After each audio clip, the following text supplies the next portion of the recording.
Hello, everybody. Welcome to the Pass and Punch podcast. Today's a big day for us. We're doing the UFC 285 card, and God, are we excited, Drew. Oh, yeah. It's going to be an awesome card. I'm hyped. We have some really good fights. And to be honest, over the last, let's say, week or so, getting more familiar with these fighters and learning more about their backgrounds and really diving deep into them, this card is a lot better than the average UFC fan might think. Oh, it's stacked. It's pretty exciting. It's got a lot of young talent. Some prospects coming in, some people who are really trying to make a story. Jon Jones returning. This is going to be insane. Yeah. A title defense. Shevchenko, she's one of the GOATs. Oh, my God. Female I GOAT. can't wait to get into that, by the way. Shevchenko is just amazing. But we'll save that for when we get there. Real quick, I know it's been funny because, my days at work, I don't know why, but I've always came back to this fight, whether it was me listening to the embedded vlogs, which I suggest you guys look at. They're phenomenal. Oh, yeah. Those are awesome. Whether it was me looking at the embedded vlogs or just listening to it, this work week has been better, man. This work week, everyday activities, man. I've been listening to this stuff. This is awesome, man. Yeah, it's really exciting. There's only a few things that really get me this excited, and that's a Philadelphia Eagles game, NFL game, and a UFC fight. Truthfully, and that's why we created this podcast, Pass and Punch. This is the stuff we love to talk about. Seriously, man. But how have you been, Drew? Hey, man, I can't complain. Getting through hanging in there, but I've been looking forward to this. That's for sure. Yes, sir. This is something that's been keeping me going. I'm really excited for this card. Oh my God, this has been a long time coming. And another cool thing to see is, guys. And I want to say, first of all, guys, thank you. Over the last few days, we've gained 166 subscribers, and all of our videos have surpassed the 100 view mark, along with our first Pass and Punch. Almost at 1,000 views, Drew. Yeah, that's honestly kind of weird. We're doing this for fun. Yeah, we're just having fun. No part of this is looking for. It's really cool.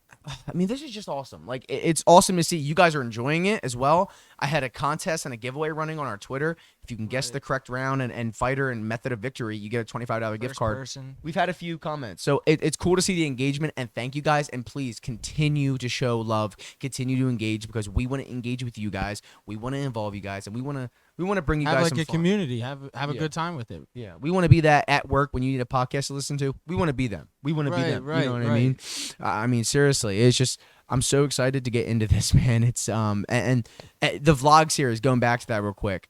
They're just going into the fighters is really cool. Oh yeah, because they show almost like a different perspective. They show like a personal side of it. Yeah. Of the fighters and themselves. It's pretty cool. It's awesome, man. Yeah. It's cool to see that, and it's cool to see how I'll say this before we get into the fights. Jon Jones, how much he's changed, seriously, as a character. Oh, he's awesome. Yeah, he really has. He's gone from heel to babyface. Yeah, seriously. I want to shout him out because there was a UFC Make-A-Wish nominee named Bo, and he came with leukemia. He beat leukemia, and he had Jon Jones come into his room, and they talked it out. They wrestled for a joke because this kid, Bo, had not Bo Nickel, but Bo got leukemia, right? Had to get off his wrestling, came back after 3 years of battling leukemia, and went to States. Wow. And Jones resonated with that, and he said, "Oh, you can win after 3 years of not going." So, yeah, it was just a really cool. It's cool to see Jones. That's really awesome. That's an amazing. We all know Jones's past, and it's really cool to see him trying to better himself. And I'm here for it, man. Oh yeah, he's coming back bigger too. Yeah, I am here for it. But let's get into it. Let's freaking get into it. The first fight coming up. It's the middleweight division. We want to announce our two fighters real quick. Starting off the main card I'm really excited for this one, honestly, right off the bat. Highly anticipated. The normal eye wouldn't be, but when you dive in to the first fighter, he's up and coming, man. Bo Nickel. Oh my gosh, he's an awesome prospect. Really interesting. He's a great wrestling background. 4-time NCAA Division Wrestling champion at Penn State, and Penn State's a powerhouse. That's impressive. And taking this talent to UFC, I'm here for it, and I'm freaking excited, man. It's going to be, oh, man. A little about Bo Nickel. He's 3-0 as a professional fighter. He's 27 years old. He's been training for a while. He's 185 pounds, and he's a 76-inch reach. Obviously, he has the wrestling background, but I don't think we roll out his striking too, because he does have a knockout in the Contender Series. I think he's going to be very, very, very good. He showed that he has power for sure. Yeah, in his hands. And then I told Drew this earlier, and he laughed about it because it's kind of crazy. Bo is a minus 1,600 favorite. Oh my god! If he were to I just lose, thought that was kind of. That's just. I mean, if he were to lose, it'd be the biggest upset in UFC history. Would it really? Yeah. That's Which is insane. just crazy to think about. That's insane. I mean, especially with only three fights. Yeah. To have those kind of odds. Definitely. It's definitely crazy to me because this guy is, he's a young and rising star and whatnot, but I mean, you're just ruling out Jamie, it seems, right away. You know what I mean? Right. I mean, and he does have power, Jamie. He does. In the right hand. Yeah, Jamie Jamie's a pretty good striker. He does have film of him getting out wrestled, but again, he's in the UFC for a reason. Let's not rule him out. Yeah, he's also a professional fighter, and every fight starts standing every round. Every round. Yeah, and Jamie Pickett's 13-8 in his professional career. He's 6'2". He's 185 pounds. And he has about like a 77 to 80 inch reach. I don't have the exact amount, but he also a pretty long reach. He's a pretty big dude. Right. Jamie's a pretty big dude, and he seemed pretty humble at the press conference. Personally, I don't know. Jamie, I haven't watched too many of his fights. He is a very up and down fighter, but this is a fight where if you win, you're gonna shock the world. Right. I mean, because Bo Nickel is obviously he's a massive favorite. Yeah. But he's got dominant wrestling experience. Like, he's considered one of the best wrestlers of all time. Oh yeah, he's really good, and I think his wrestling has already shown that it will translate perfect to the UFC, because those wins by he had three of his fights, the three of his fights that he's had in his professional career were all under a minute or under. That's insane. Are you kidding me? So how much? That's only like 3 minutes of cage time. Yeah. So that's why, I mean, he is getting a test here because Jamie's been through the ringer. Right. He's been through these fights. He's went the distance. You know what I mean? So, I mean, we should nonetheless, for Jamie, he's going to want to stand up. You're going to want to keep this.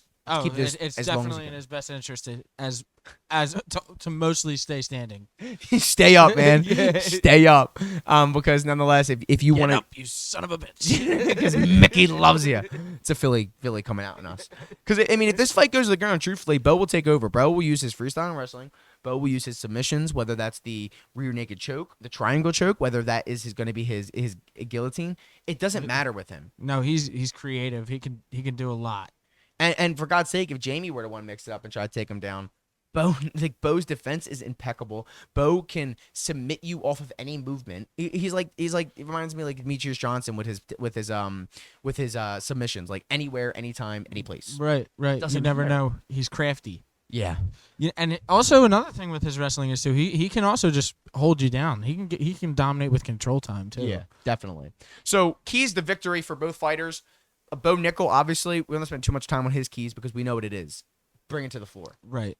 Do what you do. Get him on the ground. If you want to throw a few strikes to set up the takedown, obviously you're gonna. He's most likely gonna.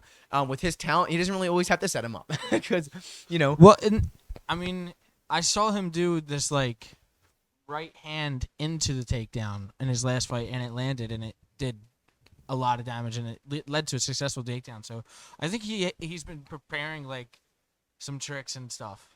Yeah, leading into his when he got the contract from the UFC. Yeah, he's kind of trying to translate his game, and I think it's been working, and we're gonna see. Definitely, Bo is definitely an upcoming star, and again, like we said, keys to victory: get him on the ground, submit him, out wrestle him. Jamie Pickett, on the other hand, you're gonna have a long task in front of you, and we know that. So with Jamie Pickett, what do you think the keys are for Jamie? I think he's definitely gonna need to keep the distance and stay on his feet and keep this a striking match and try to outstrike him. Yeah. Unfortunately for him, like the reach is similar because he can't use a reach to his advantage, right? With that being said, use your striking. You are a kickboxer. You are a striker. Use that to your advantage. back him up, get him against, Front keep, kicks like you up said, the middle. exactly. Everything up the middle is up for him. Right. The uppercuts, the you said Yes. kicks to the middle, everything up the middle is going to be there for him. Those could be big. He might have opportunities to land knees up the middle or uppercuts while Bo is going for takedowns. Those opportunities might be there. You need to capitalize on any misstrikes by Bo as well. Listen, if you're fighting such a great wrestler like Bo, any mistakes he does, you need to capitalize on it. Whether that's him missing a jab, you need to counter. You need to be ready for there. He messes a takedown up. If you can get him into a guillotine or something, you need to capitalize on his mistakes. Absolutely. Truthfully, but again, we're not gonna go dive too deep into the Bo Nickel versus Jamie Pickett because clearly, it's pretty. Bo Nickel most likely will win this fight. Most likely, can never obviously count out Jamie Pickett or a UFC fighter for this instance. But with that being said, what's your official prediction? I mean. Come on. It'd be hard. Bo Nickel. Yeah, it's Bo Nickel. I got him. I got Bo Nickel first round submission. Unfortunately. Yeah, I kind of can see. I agree with that. I think it's gonna be done in one. I would like to see an underdog pull. This would be a monumental win if he pulls this off. But it would also be cool to see the hype train keep going and see what Bo Nickel really is, because I mean, there's already talks of him and Hamza eventually. Yeah, I love it. I would actually love to see that. That would be interesting. I mean, with that being he's got a lot of fights to win before that. You see that Dana clearly sees what's the potential in this kid, and that's why he gave him this kind of, I'm not gonna say hammy fight, but a fight that he's most likely able to come out victorious in. Right. So he kind of gave it to him. And I mean, UFC again. At the end of the day, it's a business that you need to make sales for. You need to get the pay-per-view sales up, and having Bo Nickel on there is gonna help you. Yeah. Oh, absolutely. Absolutely. Yeah. Definitely. He's a upcoming star potentially. He's got a attraction. He's already sold out arenas, which is just insane to think. It's just so crazy. It's so crazy. But yeah, we both have Bo Nickel winning, probably by submission.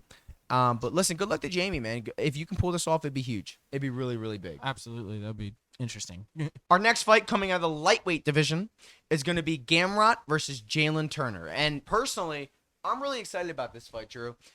We have the number 7th ranked contender in the lightweight. That's going to be Gamrot. And then Jalen Turner coming in at the 10th ranked. So we're having a brawl here. We're having two people who are trying to climb the ranks and really trying to make a name for themselves. And let me give you guys a little backstory on Matuz. He is 32 years of age. He is 5'8". He is 155 pounds, and he has this is notable, a 70-inch reach, and that's notable from when I get to Turner. This is big, right? Gamrot is a black belt in Brazilian Jiu-Jitsu. He's a wrestler. He will try to constantly take you down, but he has really, really good striking.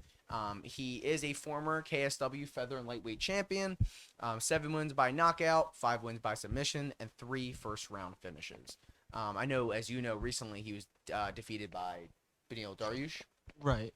But like me and you talk about it, we think Dariush. Beneil's a potential contender, though.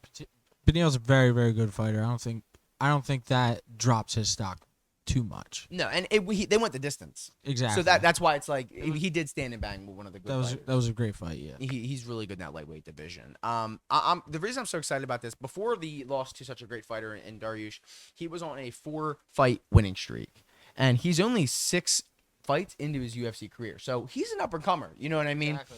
He's really good. He's someone who appeared on UFC Fight Island a few times, during COVID and whatnot. Right. He's really good though. I really like Gamrot. He's a ruthless wrestler. He's game. No matter what, no matter the situation he's in, he's always gonna die for that leg. He's always gonna try to get that single leg all you. He wants it on the ground. Yeah, he wants to just make it a dog fight and just He's relentless with the takedowns, and when he gets there, he looks at work there too. He's dangerous with the ground and pound. Yeah, that's ground and pound is gonna be big for him in this fight. Absolutely. But again, I'm really excited for this fight. Especially when you learn a little bit about Turner. Turner is 27 years old. He's 6'2", 155 pounds. This is the big kick here, guys. A 77-inch reach, really earning his name as a tarantula. Right? I mean, He's one of the bigger, longer guys in that lightweight division, and I think for him that causes some issues for some people. Oh yeah, that's gonna be a problem for Gamrot trying to close the distance and get a takedown. Yeah. He's gonna have to get around that reach. Yeah, and it's not just the reach. He's a great striker. great striker. And like previously stated, he's the 10th ranked lightweight, so we know this guy's ranked. He's going to be a good fighter. He's on a 5-win streak, 9 wins by knockout, 4 wins by submission. The submission's notable. Most of his submissions have come from failed takedowns into a guillotine. The guillotine. Into a choke. He knows. I love that he's developed his game into such a counter with the wrestlers. Like, because obviously wrestlers and most of the UFC really dominate, man. He's aware of what people are going to try to do to him. Oh God, yeah. But definitely he knows how to counter the wrestlers, and he will. That's a big concern for Gamrot. Gamrot loves to take people down. He loves to get close to him and take them down. So having that submission offense in your back pocket as a tarantula, I mean, that's good to have, man. Really is going to be an interesting fight. No, seriously, because if this stays up, they both have paths to winning. Yes, they both. It's another good one. It's another one of those fights that you'll see later on this card. That's just another like, damn, who the hell is gonna win this fight? Like, I would never put money on any of these fights because they're so. I'll put my house on Bo Nickel, but but it's just hard to dictate really who's gonna win these fights. I mean, they're just all such really good fighters. I mean, and they're so dynamic. Every one of them could end like that. You never know. Yes. It's just insane. And last March, he did defeat Brad Riddell by submission. So, like I said, the guy can really strike you, will carve you up, and then he will submit you. Yeah, you try to shoot, and he gets you caught in a guillotine. Yeah, I love these breed of fighters. He's always dangerous. Who are kickboxers and boxers and whatnot, and then they learn to develop their game into like the submission and wrestling. Right. I mean, you got to have a wrestling counter, right? Right. And then the Bo Nickel, he's doing the opposite. He's trying to improve his stand-up. Yes. Yeah, and that's good for him, and it looks like he has. He looks like he has. Yeah. For analysis and like keys, kind of when we think about it, Gamrot, you're gonna want to bring this down again, like we just said with Bo Nickel. When you are so talented as a wrestler, and that's what you've shown in the UFC, you're gonna want to bring it down. He's had success with it. That's what he's good at. You want to he needs to continue his ferocious attack on bringing these guys down. He really needs to continue that because if you get this on the ground, you just, no matter what, even with the submission offense that Jalen Turner has, you have a better chance of winning. Oh, absolutely. That's his key. If he can get it to the ground and able to not just get to the ground, but advance and get to a position where he can do damage, that's what he needs to do to drain, to maybe even take some of the power out of Jalen Turner's strikes. For later in the fight. Essence, Gamrot needs to hold top and ground and pound. Absolutely. Just ground and pound. Be ruthless. When he gets up, grab hips, pull him down, trip him down. Whatever you do, just ruthlessly get him on the ground. Because when you're above, and, key to victory for Jalen Turner, carve him up. It's like the last few fights for Turner, it's like every single fight, his striking gets more and more smooth. He keeps climbing the ranks. He keeps becoming this tarantula figure. Yeah, every time he's in the cage, you see improvements. Yeah, exactly. And for the keys to victory, use that 7-inch reach advantage. I mean, that's Absolutely. a ridiculous amount of reach advantage. Like, in the same division, how rare do you see reaches be that much of a difference? That's going to be interesting to see if Gamrot's able to get around that and get in on those, grab a leg and get him down. Isn't it so cool to see how much they counter each other too? Like, he's such a good wrestler, but Turner could keep the distance by just simply putting his arm out. Like, it's so cool to think about. It's interesting. So, again, like we said before, it's kind of crazy how similar these fights are in different ways. But like as we said for Pickett, like everything up the middle, uppercuts, straights, knees, front kicks, like keep it up the middle. Get this guy uncomfortable trying to take you down. And counters to Gamrot's strikes, because Gamrot's going to try to close the distance with some of his strikes, and you got to counter every single one. Definitely being the counter striker here is a good idea here. Yep. With Turner, and simply be the better striker. Be who you are. Be the better striker. There's no need to rush in. He's gonna have to make him come to you. He already has to. You have the reach advantage. So when you land shots, make it significant, right? If you if he lands a few strikes on you, just be wary of the takedown. Have good defense. Have that guillotine. Have that choke in your back pocket, and stand up and bang with him. Absolutely. Like we said for Gamrot, just wrestle. Just out wrestle him. It's keep working. Keep forward pressure. Cut off the cage. He's gonna have to try to make it a tight fight. He can't keep this at range. No. That is not the best case scenario for him at all. No. This fight is going to be like, this whole card is just electric. Like, it really is. It's interesting. It really is. A lot of like chess matches inside. I don't know. Just seeing Turner like really interests me just because how big he is and the frame he has with that reach. Like, that's such an advantage going in it. Like with any fight, having such a long reach. And especially when you specialize in striking and you have that kind of reach, like that's a good combination to have. So is that who you're going with? It kind of sounds like. Yeah, if we're talking about predictions, it's definitely hard because Gamrot is a ruthless competitor. He's someone who's going to keep wrestling. But I do want to put if I had to put money on it, this isn't advice. I want to go Turner. I want to go. I actually want to go decision. I want to say this goes all three, and I want to say Turner comes up, carves him up, and gets the win. I'm actually gonna oppose you on this. I think Gamrot. Man. I think Gamrot's gonna be able to. I think he's gonna be able to make it a dirty fight. He's gonna be able to cut it off, close the distance, and work and do more damage. And I do think it's gonna be decision, but I think it's gonna be in Gamrot's favor. So you're going against me now. Yes, I am. Put the mics down. Put the mics down. Yeah. I don't know. I mean, that's a thing though with this card and especially this fight. Like we don't know. Like it's so hard to dictate who's truly going to win this fight because they counter each other so well. They have advantages on either side. Like both have paths to victory. Like I said, they both have ways to win, and they're both obviously going to try to do that. And it's a stylistic matchup. and the reason another thing that you took Gamrot going the distance is actually a good idea as well. I really do like that perspective. Also because of the endurance. Like he's a wrestler. Yep. His cardio is a bit better regardless. Yeah, I think he might be able to, especially if he's able to get him down early. I think that might help him out for later in the fight. I don't hate a late round submission for either of these guys as well, especially if they're going to be wrestling. Right. I mean, anything could happen. Anything could happen. That's definitely why we watch. Yep. So definitely we both think it's gonna most likely go to the distance. And I got Jalen Turner.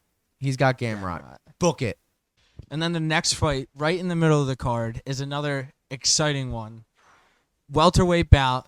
We got Jeff Hands of Steel Neal, who's ranked number 7, fighting a kind of somewhat unknown Shavkat the Nomad Rachmanov, number 9 ranked. He's 16-0.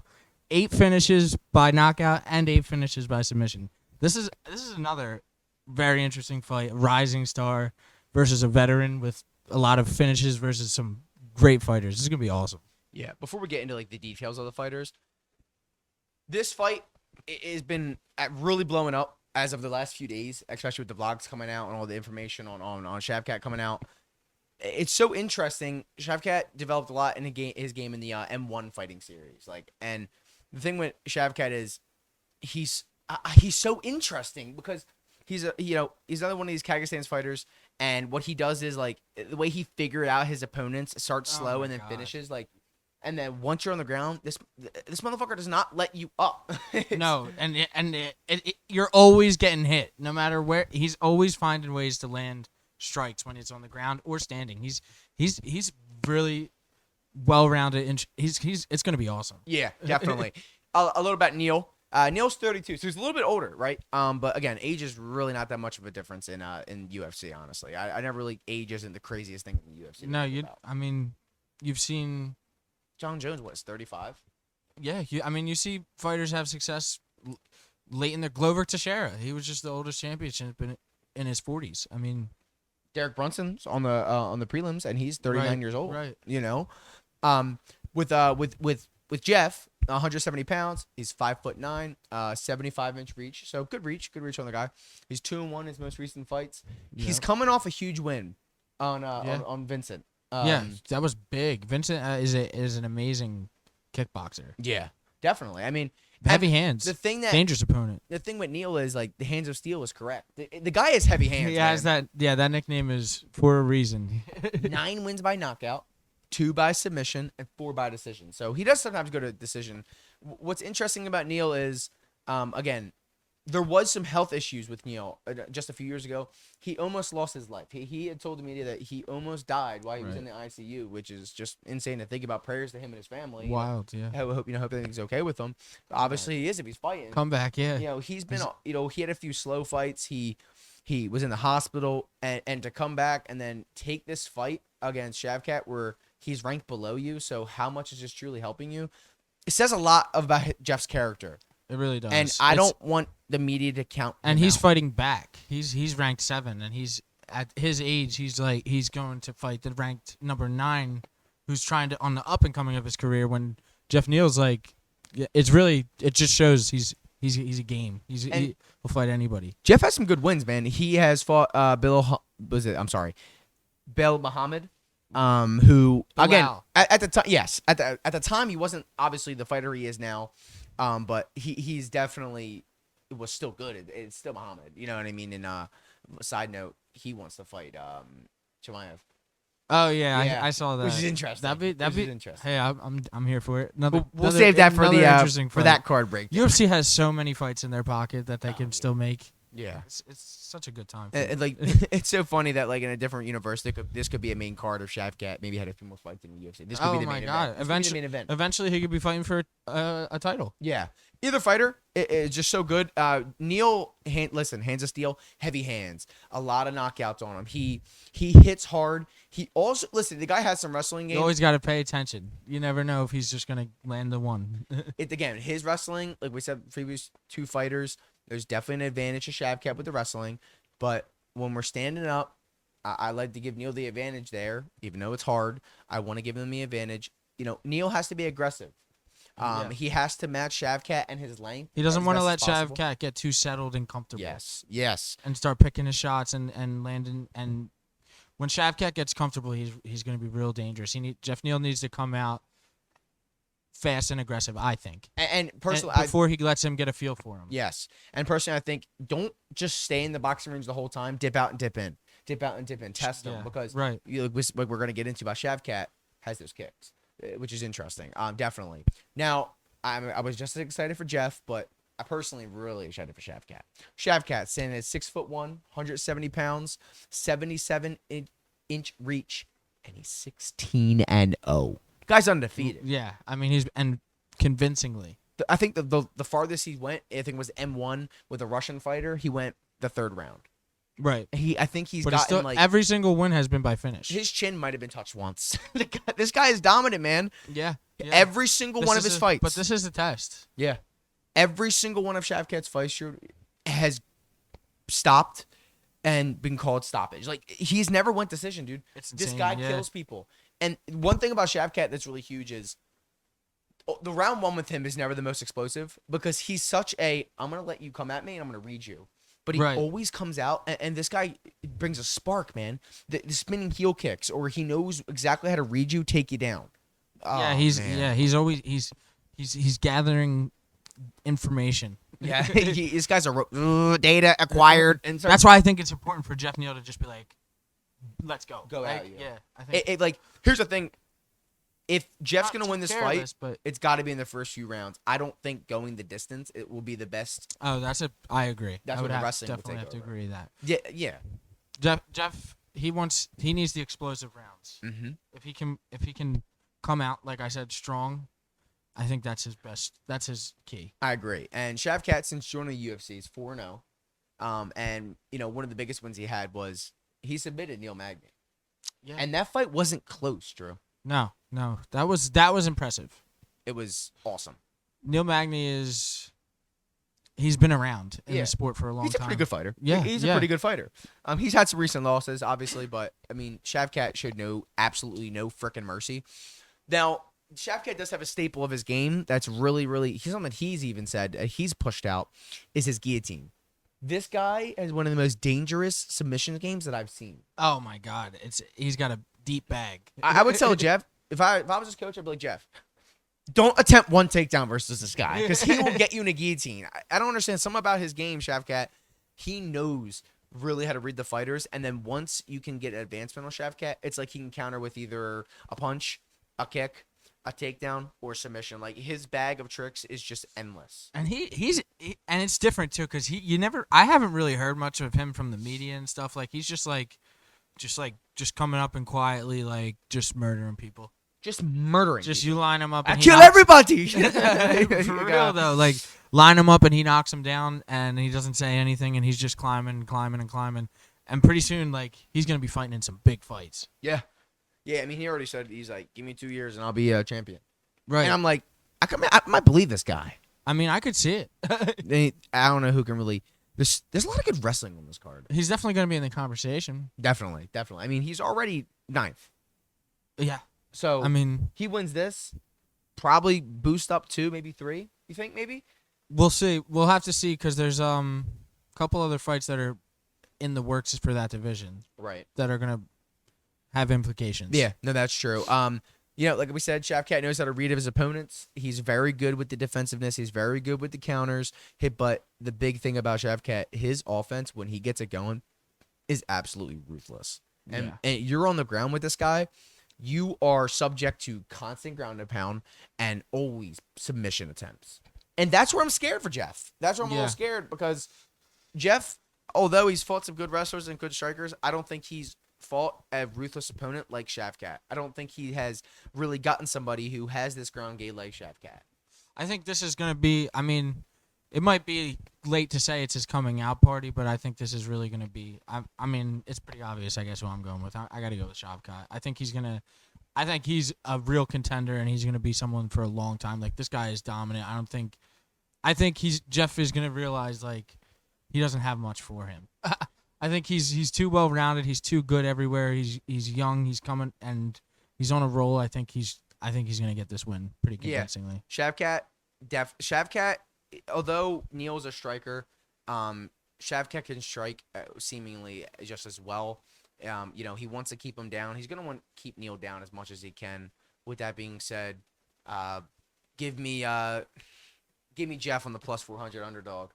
Whoa! I think here's how I think what's going to happen here. That is not what I thought you were going to say. I think in the second round, it's going to be one of those fights where Jeff is going to catch him with an overhand. Hot take. I think that any other scenario except for a lucky strike, except for that one punch power that Jeff has, I think any other scenario, I think that Shavkat cars him up. I just think this is one of those nights. I'm trying to think. I want to make a bet with you on this. On this one? I'm pretty confident on this one. I got one. If Neil wins the fight of anything, regardless. Yeah, we'll just do win or loss. If he wins, next podcast, you got to buy me some food. You got to buy me like a Wawa hoagie. All right. And I'll show it live on the podcast and Twitter to make sure. All right. And if Shavkat wins, but I feel like Shavkat, you got to pick a method of victory because he is the I'm picking the underdog. I'm picking the underdog. All right. How about I got Shavkat. Doesn't have to be round. Just give me method. Okay, method of victory. I think stoppage, ground and pound. Wow. Okay. And what do you want to put on that? What do you want from me? We'll just do the same thing. Let me get a classic hoagie. Okay. From Wawa. From Wawa. You guys see it? We're shaking on it. But yeah, I listen. 9 times out of 10, I'm gonna go ahead and pick Shavkat. But I really do like the one punch power from Hands of Steel. I just think he'll catch him, and that's not unrealistic. Obviously, I know that's crazy what I'm saying, but like that can happen. Anything could happen. They're all professional fighters. Shavkat hasn't, and he that nickname is earned. Shavkat hasn't seen. I don't think he's seen strength like Neil. Too is one big thing for me. He's fought some really good fighters, but I don't think he's fought someone like Neil yet who has that one punch power. So, again, gonna be a great fight. I'm super excited. Again, that's another one we oppose on. So I expect Shavkat to just be too much. I just think get the underdog in here. But nonetheless, going to be a great fight, and I'm excited. And then the very next fight is the co-main event, a title fight, women's title fight for the flyweight championship. We got it's going to be good, man. A GOAT, the Bullet Valentina Shevchenko, who's defending her belt against another up-and-coming boxer. She's just up-and-coming star, Alexa Grasso. Yeah. So Valentina is someone who embodies the word domination. Yeah. Take a guess how many days since her last loss was. Oh man, it's been a minute. I know who it was. Amanda Nunes. Yeah, the Lioness. Just take like a random guess. Number of days. I'd say like 600. Yeah, 2,000. 2,000. Oh, it was that long ago. Yeah. When was that fight? Jesus. Yeah. Like I said, she embodies the word destruction. She's 34 years old. She's 5'4", 125 pounds, 66.5-inch reach, which is pretty solid for someone who's 5'4". Right. She's a second pound for pound fighter. in women's division or in women's fighting in UFC, which I'm pretty sure I think one more than it is. Yeah. She's on a 9-win streak currently. Like you said, her last loss was Amanda, and her last win was UFC 275 against Talia Santos, which they did give it a decision. Let me say this: that was the hardest fight she's had was against Talia. Yeah, I mean, yeah, she was able to get on her back a little bit. She didn't do too much with it, but it was a different Valentina. We're used to seeing her just like basically go in and do what she wants. Like versus Andrade, that was like a question. It was like, oh, she's gonna get like a pretty intense grappler, a dominant grappler. And she went out and shocked everybody and like beat her at her own game. Valentina is like she's just doing laps around the division at this point. At this point, like it seems it. she goes and just like, what are you best at? And I'm gonna beat you that way. She's insane. She's a goat. She's defended her title 7 times. She has great distance management, a great clinch game. But the biggest thing about her, she's a counter striker. Like she loves to get backed up a little bit and then slip the jab and throw a good nasty takedown. head kick. She can do everything. And one cool thing was I saw Volk's YouTube video and I like to watch him a lot. And he has trained with her previously, and Volk was just nothing but this girl's amazing. This girl's fun. Right. And Yeah. there's no debate. Like we have like 2 goats fighting on this card. Like, Oh, absolutely. Like, Valentina is just such a great fighter. She like I said, she trained with Volk. And with the thing about Valentina is like this fight, she's a huge favorite. And Rightfully so. And everything she does, it seems to counter Alexa Grasso. Alexa Grasso is the 6th ranked fighter in women's flyweight. She's 29 years old, so a bit younger, right? For me, this whole fight just has the feel of it's the next thing that for Valentina. It's the next one. Like it's always the next one who's got the next up and coming that's got, well, this is a different thing. This is her strength. This is how she's different. And then Valentina just has that feel. She's always got an answer. Yeah, it's whoever wanted it could get it. It's like, did anyone want this fight? Anyone? Hey, hello. Right. And she's like, Alexa's like, I'll take it. And then Alexa in all like the vlogs and on all the pre-fight meetings and whatnot, she seemed like a really solid person. She Very seems like she's been humble. training hard, so I really do hope she puts on a good performance. Alexa has a 66-inch reach, so she's matching her. She's a purple belt in Brazilian Jiu-Jitsu, so she's not like she is a boxer, but she has other strengths that she's been working on. She's right? a mixed martial artist. Yeah, she has 10 wins by decision, so which, she does give the distance She's a lot, tough. which is a little, with Valentina, which is that probably isn't the best thing to do, go the distance with her. Right. The cool thing about Grasso is she's never been knocked out. 0 losses from knockout. She's So tough. She She's a has a scrapper. chin. Yeah. And that comes from her boxing background. It could be an entertaining fight for sure. It could be a war. Yeah, no, definitely. She had a recent fight with Vivian Arujo. I can't pronounce her name wrong. Sorry about that. But she did actually get a submission against her. Right. Interesting enough, that was her first submission in her MMA career. Wild. Yeah, which is So, crazy so to think you know what about. she's gonna try to do. Yeah, and unfortunately, the way you beat Shevchenko typically is an outboxer. I think it's hard to beat Shevchenko. You can't just go and have one thing that you're really good at and expect to compete with her. Mhm. She's just too good in too many areas. You have to be a complete fighter. You can't just say I'm good. I'm an excellent boxer, but that's not. You have to bring more to that.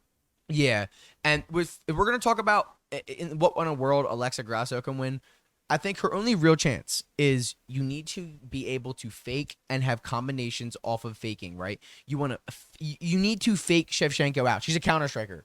You need to show her fakes so she counters incorrectly, and then you can capitalize with good combinations. I think that's the only real method of victory that we see for Alexa Grasso. If this fight's gonna stay on the ground, I'll put my house on Shevchenko. It's not. The only way is stand and bang, and which unfortunately Shevchenko is phenomenal in. But if you can really, utilize the fakes against a counter striker like her, you can possibly get a chance to win this fight. You could potentially you could hurt her, catch her, maybe. And then, what do you think? What do you think your keys are for Shevchenko to win? Probably show up. No, let's not counter out yet. Yeah, I mean, the fight still does have to happen, but honestly, I think Shevchenko just needs to do what she does and just go and fight her style and try to counter, and maybe get in a takedown. That would be smart for her. Maybe get the clinch going.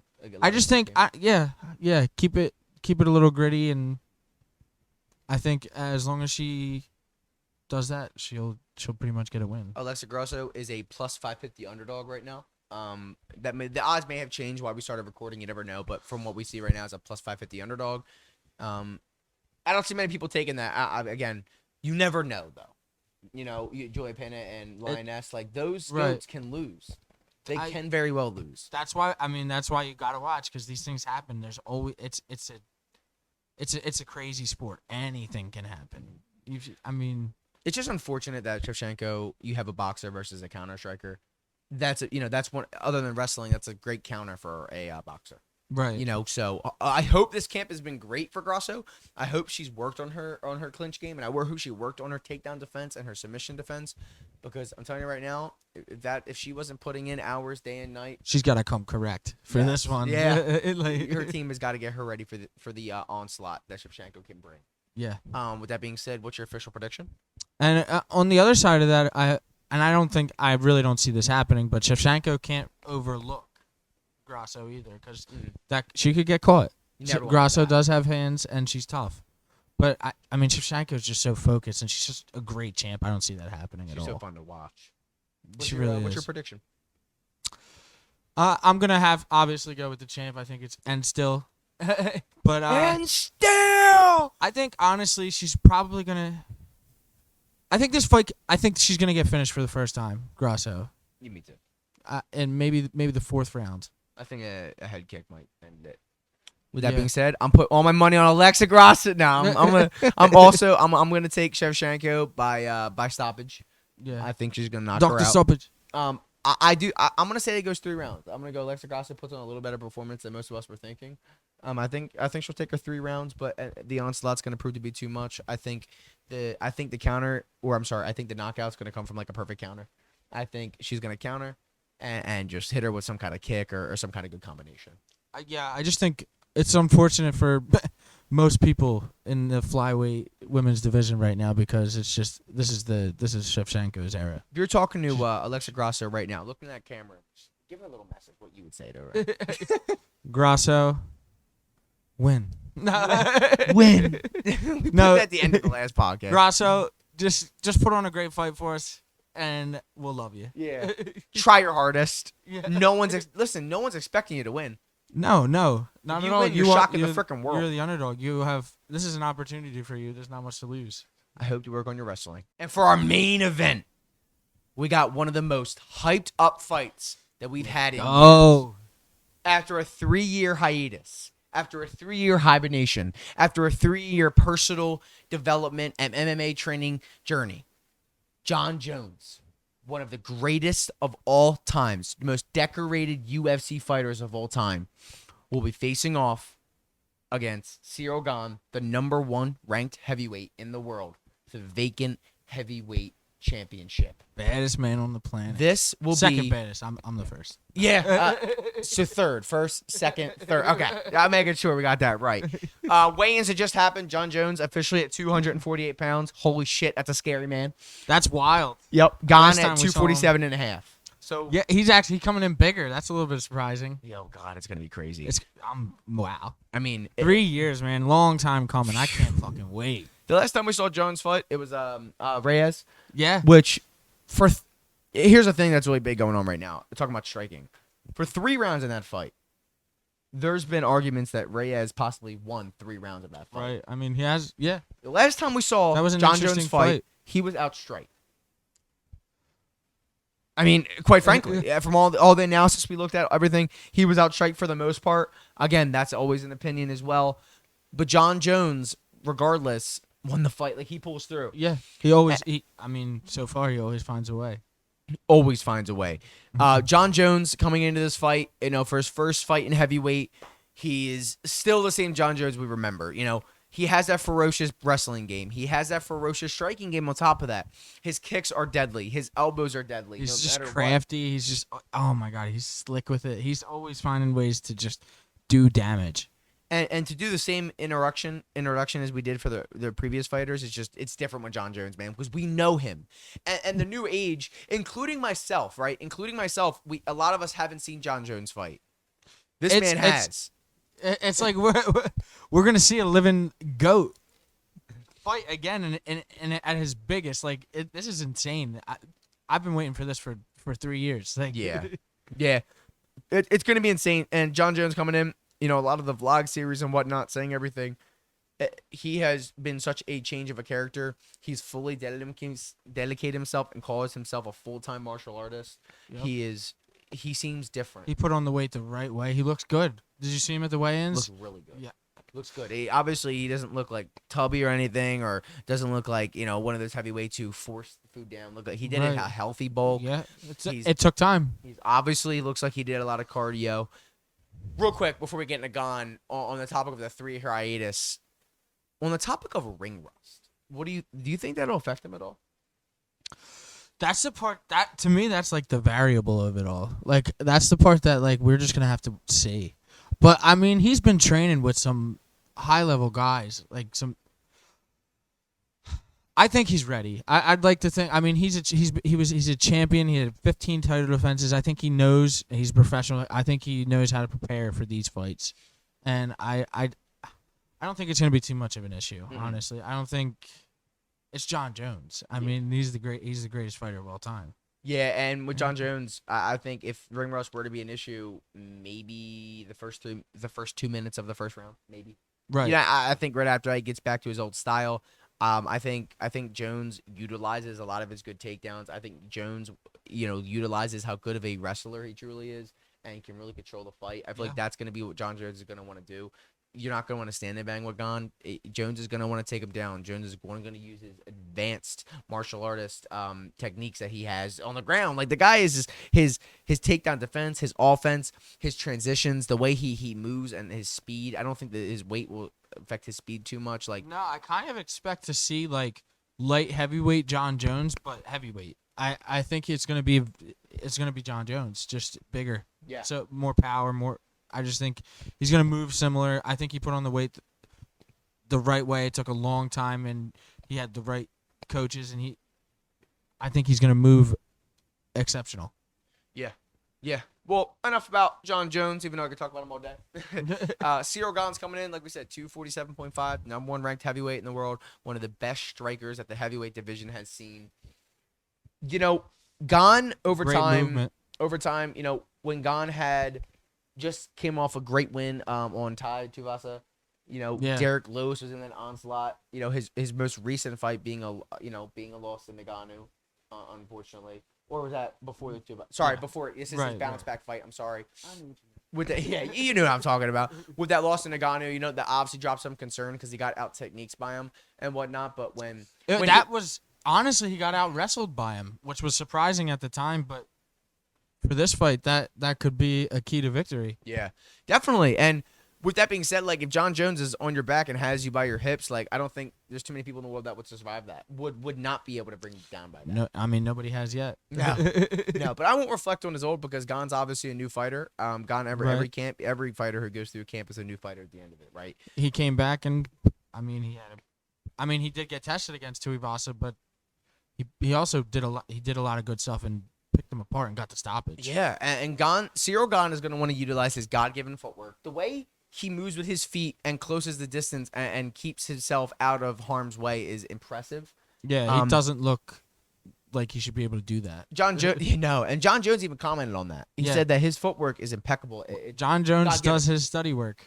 Yeah, he loves his extensive study. Yeah. Loves it. Gane's going to want to utilize his phenomenal striking, his jab. The jab's going to be huge for him. Peppering Jones with that jab will be such a great key to victory. Yep. And one thing about submissions, even though when you're talking about submitting Jon Jones, it's kind of crazy.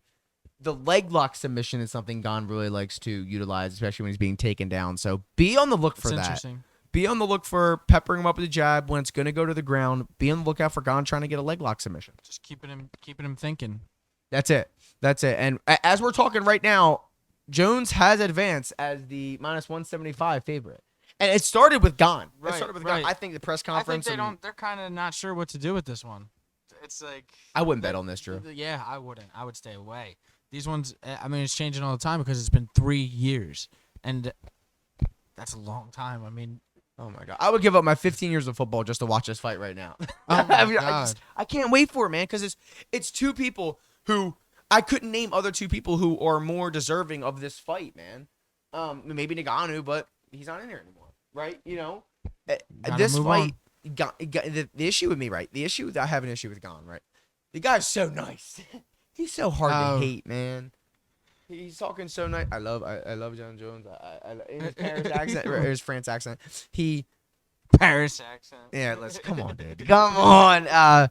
But no, it looks like, you know, what's his name? Gane has talked about how he is a fan of Jon Jones, but he said to DC, he said, when the fight starts, I'm not a fan of him. You know, I'm looking to finish him. He's gonna have to because Jon Jones is gonna be looking to do the same thing. And so DC said it's cool to talk about him, but once you get in that ring, you're gonna look over like I did. Instead of saying "Holy shit, that's Anderson Silva," you're gonna say, "Holy shit, that's Jon Jones." Get me out of here. Yeah, but no. With the striking advantage, if they can keep this fight up for as long as he can, Gane will find a way to prevail. If this fight is gonna be one of these fights where he's on the ground and constantly fighting to get back up and getting tired to where his footwork's gonna. Once Ciryl Gane's footwork starts taking a little bit of a downfall, once he starts getting tired and can't move as well, that's where Jones can really close in and with his advanced submissions and takedowns can really take over this fight. I completely agree. I think the longer the fight goes, the better for Jon. The longer he's able to extend the fight, and because we saw that Gane can gas out. Especially when he has a wrestler on top of him making him work. And I think that's what Jon Jones is going to look to do, and he's been able to do that versus every opponent he's had. He's undefeated. That one loss doesn't count. Right. You know, those 6 to 12 headbutts that to John's elbow that Matt was given. Fucking bullshit. Even Dana was like, he has 0 losses. Gane, the thing in the Tuivasa fight, it took a knockdown from Tuivasa to Gane for him to wake up and say, I'm going to beat the shit out of this guy. Right. That can't happen. You can't come out as a nice guy and you like you're going to have to come out and pepper him with the jab. You're going to have to start striking. You have to be aggressive from the start. Don't let this motherfucker figure you out, man. Because once he figures you out, I mean, he fights with such an IQ. He everything's calculated. Like, and you never know when he's just going to spin and catch you with that elbow or come up with a knee. He's so versatile. And Gane needs to advance on any opportunity he gets in the striking game. If he were to wobble him or to land a big strike, you need to follow it up because as we've seen before, Jones has a very, very good chin. Jones can take a beating as well. You know what I mean? He's been in some wars with Gus. That Max Holloway champ. The Gus fight, like you said, yeah. I mean, that was a war. How many kicks to the chin did that motherfucker take? You know, I mean, this is a fight that no one can truly predict. This is a fight where each fighter truly needs to stick to their advantage, not get out of their comfort zone. They both need to stay in their comfort zone as long as they can. Interesting. With that being said, Drew, we don't know our official predictions because earlier in the week was before we really got to see all the media. What's your official prediction for this fight? I'm gonna stay with Jon. I think Jon Jones is gonna accomplish what he set out to do and become the world heavyweight champion. I think it's gonna go the full distance, but I think he's gonna win it unanimously. I think he's gonna get enough done on the ground, and it's gonna be a big moment. Okay.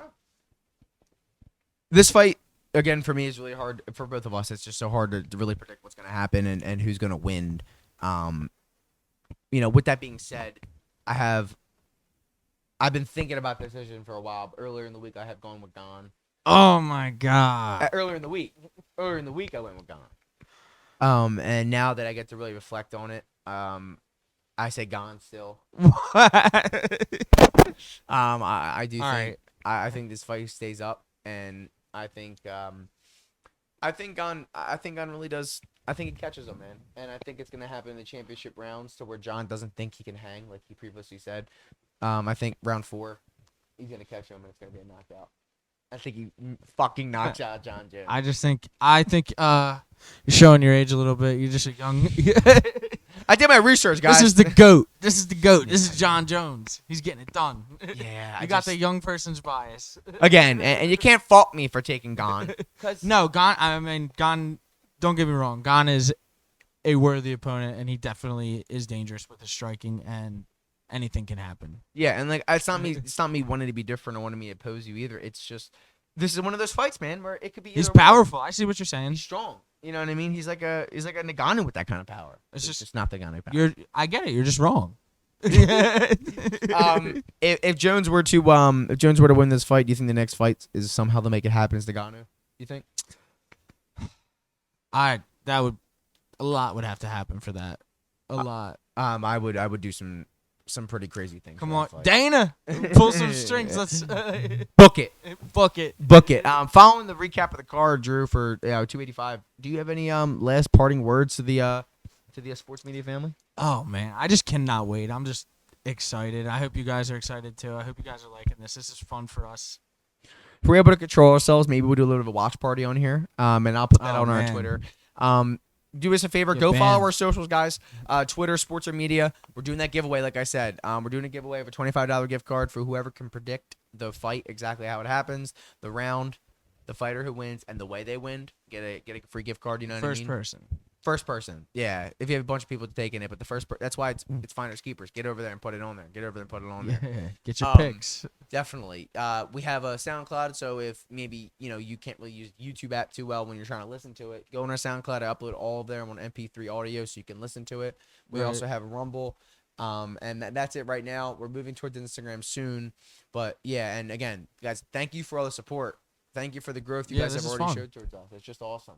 That's what's up. It's just awesome, and we're having a good time. I do plan to do a both of us. We do plan to do like following the fight, probably not the same night because it'll be late. But we want to do a recap of the fight, really get the details out and whatnot.